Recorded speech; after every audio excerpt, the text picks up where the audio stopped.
Rain hammered the streets like the sky had cracked open, flooding the sidewalks with cold water and panic. People rushed under awnings and storefronts, heads down, minds elsewhere. But one boy wasn't running for shelter, he was running because he had no choice. He sprinted barefoot through the puddles, his soaked hoodie clinging to his shaking body. His breaths came out sharp and broken, the way someone breathes when fear grabs them by the throat. Cars honked as he darted across the street, ignoring everything except the echo of his mother's scream still ringing in his ears. He didn't know if anyone would believe him. He didn't know if anyone would help. But he knew one name whispered around the neighborhood with equal parts fear and awe. A name people never said out loud unless they absolutely had to.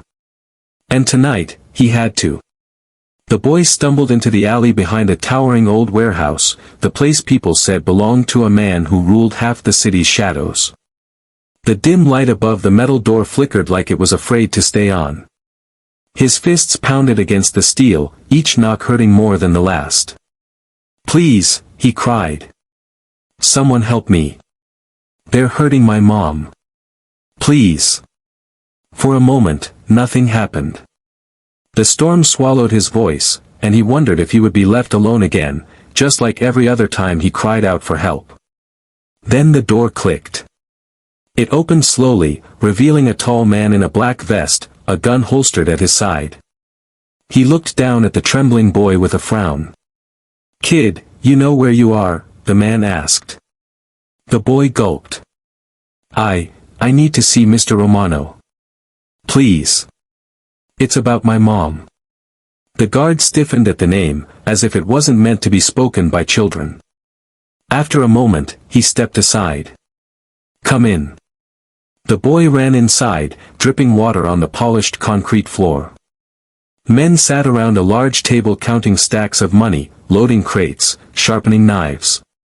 They all turned to stare at him, confused, surprised, tense. But at the far end of the room stood a man different from the others. Dante Romano. Tall. Immaculate suit. Calm eyes that could read a person before they said a single word. He didn't look dangerous at first glance, but the room seemed to breathe differently whenever he moved. He didn't raise his voice. He didn't need to. "Whose boy is that?" Dante asked, his deep voice echoing across the warehouse. The guard nudged the boy forward. The boy swallowed hard. My name is Jalen." Dante studied him with an unreadable expression. "And what brings you into my place on a night like this?" The word stuck in Jalen's throat, but when he saw Dante's eyes, steady, observant, unexpectedly warm, everything poured out at once. "They're hurting my mother." Jalen blurted, tears mixing with rain on his cheeks. "Men came into our apartment. They were yelling about money. She kept telling them we don't owe anything, but they wouldn't listen. They hit her. She told me to run. I had no one else to go to." The room fell silent. Even the men cleaning their guns paused. Dante stepped closer, kneeling so his eyes met Jalen's. "Who sent these men?" Jalen shook his head frantically. "I don't know. They said something about collecting. They kept calling her a liar. I tried calling the police but nobody came. So I ran. People said," he hesitated, afraid. Dante's tone softened. "You can say it. They said you protect people. Even the ones nobody else protects." A few of the men exchanged surprised glances. Dante didn't.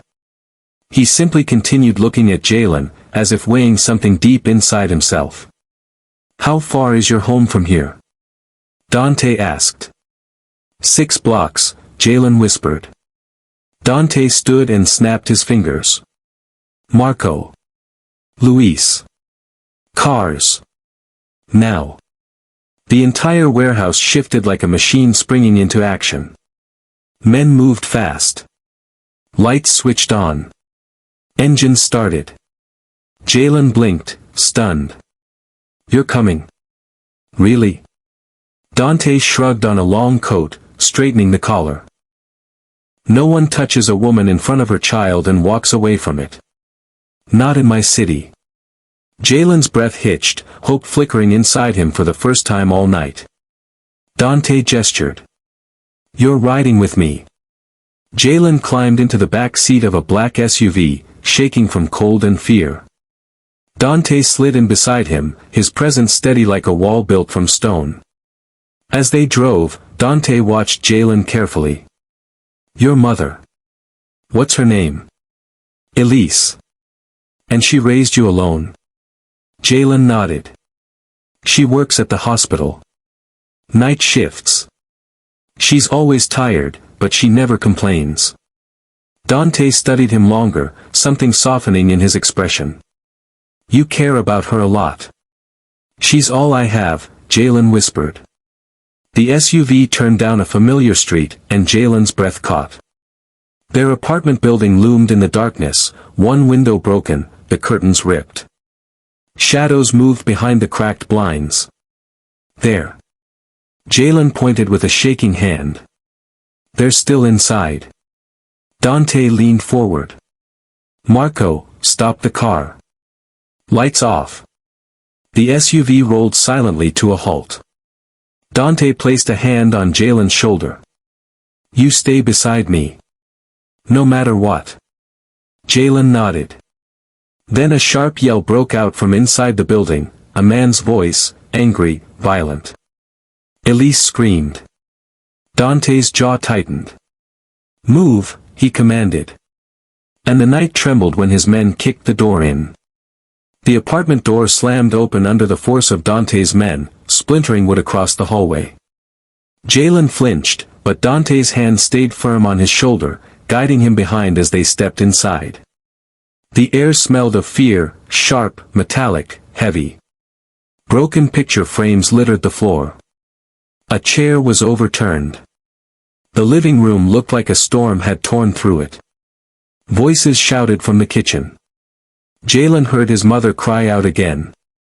He tried to run toward her, but Dante grabbed him gently but firmly. Stay behind me. You see only what you must. Nothing more. Jalen swallowed hard and nodded. He trusted him. Dante and his men moved with precision, silent, controlled, dangerous. They advanced down the hallway, guns lowered but ready. A man's voice echoed sharply. Where is he? You think you can hide the money? You think we're playing games? Then a slap. Jalen's knees buckled. His breath hitched painfully. Mom. Dante looked at him, and in one nod, gave him reassurance. They entered the kitchen. 3 men surrounded Elise. She was on the floor, arms wrapped around herself, trembling. Her cheek was swollen and bleeding. One man held a broken broomstick. Another was rifling through drawers. The third, bigger than the rest, stood over her with a cruel smile. He didn't get to finish whatever he planned next. Dante stepped into the doorway. The room froze. The men looked up, first confused, then terrified when they realized who had walked in. You've made a very large mistake, Dante said, voice low enough to shake the walls. The big man stepped back. Romano. This ain't your business. You put your hands on a mother, Dante said. That makes it my business. Before the man could reach for anything, Dante's fist collided with his jaw. He fell instantly, crashing into the table. The second man lunged at Dante with a knife, but Marco disarmed him with a swift kick, sending the blade skittering across the floor. Marco pinned him against the counter, forearm crushing his windpipe. The third tried to run. Luis dragged him back by the collar like he weighed nothing. In less than 10 seconds, the room belonged to Dante. Jalen darted forward, falling to his knees beside Elise. Mom! I'm here. I'm here. Elise wrapped her trembling arms around him, pulling him close as tears streamed down her bruised face. Baby, oh God. I thought something happened to you. I went for help, Jalen whispered. I had to. Elise looked up at Dante, breath shaking. Why would a man like you help us? Dante crouched beside her, surprisingly gentle as he lifted her chin to check her injuries. No woman deserves this, he said quietly. Especially not in front of her child. The men on the floor groaned in pain, but none dared move. Dante stood. Marco. Luis. Take them outside. I'll deal with them later. The men nodded and hauled the intruders out like sacks of trash. Jalen helped his mother sit up, wiping her cheeks with his sleeve. She winced but managed a small smile. You saved me, she whispered. Jalen shook his head. You told me to run. I ran to him. Elise looked toward Dante with gratitude and fear swirling together. I don't know how to thank you. You don't, Dante replied. You focus on healing. He offered his hand to help her stand. She hesitated, then took it. As they stepped into the living room, Elise leaned against the wall, catching her breath. The apartment was destroyed, beyond repair. Pieces of their life lay scattered everywhere. Dante surveyed the room, lips tightening. You're not staying here tonight. We don't have anywhere else, Elise whispered. You do now, Dante said. Jalen blinked. Where? Dante looked down at him, expression softening. With me. Elisa's eyes widened. No, we can't impose. You're not imposing, Dante said. You're being protected. Elise shook her head weakly. Why us? You don't even know us. Dante paused, searching for the right words. When I was your boy's age, he said slowly, no one came when my mother cried for help. Not once. His jaw tightened. I won't let another kid grow up with that memory. Elisa's expression changed, surprise, sorrow, understanding. Jalen stepped forward. Mr. Romano, thank you. Dante ruffled his hair gently. You did the brave part. I just finished the job. Sirens wailed faintly in the distance, someone must have finally called the police. But Dante didn't rush. He stood tall, commanding but calm. Marco will take you both to my place, he said. You'll have a warm room. Food. Safety.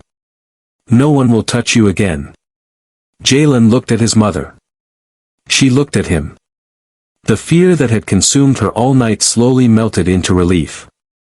What about you? Jalen asked. Dante's eyes darkened. I have business with the men who sent those cowards here. And there was something in his tone, something final, unshakable, that told Jalen those men would never come near them again. Elise leaned on Jalen as Marco guided them toward the hallway. Dante followed behind, scanning every shadow, every doorway, every angle, making sure nothing else threatened them. As they reached the building's exit, Jalen turned back to Dante. Mr. Romano. Yes, Jalen. Are we safe now? Dante placed a hand on his shoulder, firm and reassuring. You're under my protection, he said. And no one, breaks that line. Jalen nodded slowly, a warmth filling his chest where fear had lived for so long. As the storm began to ease outside, Dante watched them walk toward the SUV, mother leaning on son guiding mother carefully. A small, battered family. His expression softened. He had seen families torn apart his entire life. Tonight, he had saved one. And somehow, it meant more than he expected.